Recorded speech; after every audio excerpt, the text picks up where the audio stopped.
Thank you, everyone, for coming along to the very first Uplift Live conference. It's an absolute pleasure. I was looking at loads of different company pages before this week, and most people just have the standard information in here. So it's the same as on your personal profile. If you think about writing something in your about summary, really use the words that you have. You've got like 2,000 characters in here. So think about what are your products and services, who you are as a company, the value that you give people as a company, and of course then you have, like, it has the number of employees and the year you were founded and all that stuff, but really use that other space and think about the keywords that people are looking for in there. I just thought it was really interesting.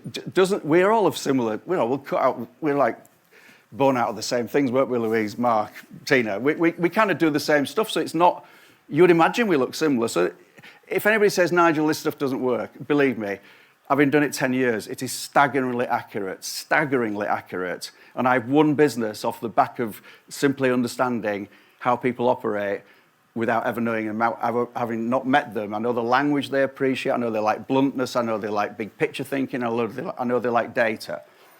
Is there a chance that there's this little echo chamber going on of all these very friendly people that really enjoy commenting on each other's posts, but there is no commercial benefit in that? There is always commercial benefit in being visible on LinkedIn, so don't get me wrong. I'm not suggesting for 1 second that you shouldn't be engaging with friends. You should. Absolutely, there is value in it. But how many people that you're engaging with on a regular basis fall into the category of the aforementioned associates? The reason why this is so powerful is because I'm using the cues that tell Gus and others, this message is just for you. It's personal, right? So I start on the other person's LinkedIn profile. So immediately they know he's not going to be sending this to 10,000 people. I include my face and my name. The title of the video is that other person's name.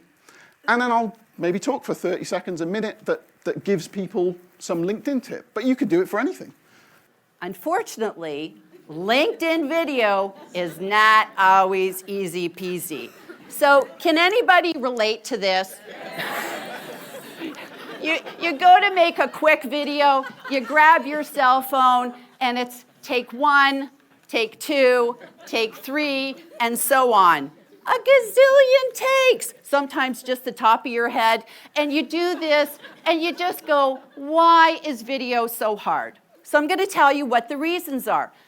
If the title that represents what you do appears in there, that's the one you should select. If you keep titling, and all of a sudden the drop-down box goes away, you are on the other shelf.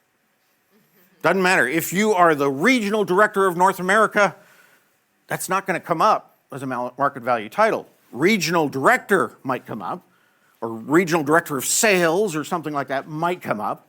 You select that one, and then you define within the body of it. So if they ever had to do a background check, right? Call the company and ask for the Cloud9 Navigator or the Chief Human Resource Officer. They want to be able to say both. Give it to them. But you got to select this. Now, market value filters come in several places within your profile. Location.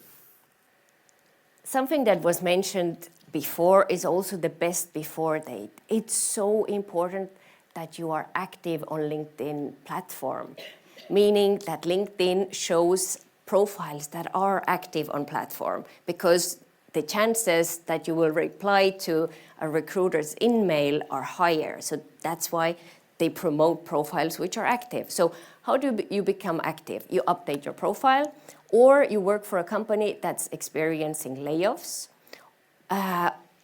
Or the best thing is to reply to emails and that you get from recruiters. And when you hit, you get this. You get only posts from the people you selected. No ads, no other post, only to go back. Only from these 7 people in the last week, I see these are the posts. And this I use for one specific company where I had the decision makers and the influence, and I started to engage until they started to respond. And I had my entrance. Bookmark search. Verifying a profile brings you 60% more profile views. And I went like, boo-boo. 4 days. And they already came with 60% more views. How is that possible? So they are gamifying us. And also now, if you accept a connection request from somebody who has a verified, you get like, Louise has verified her profile. Try yours as well. Well, I'm very excited that you're excited about your company page. I think Mark's excited about his too.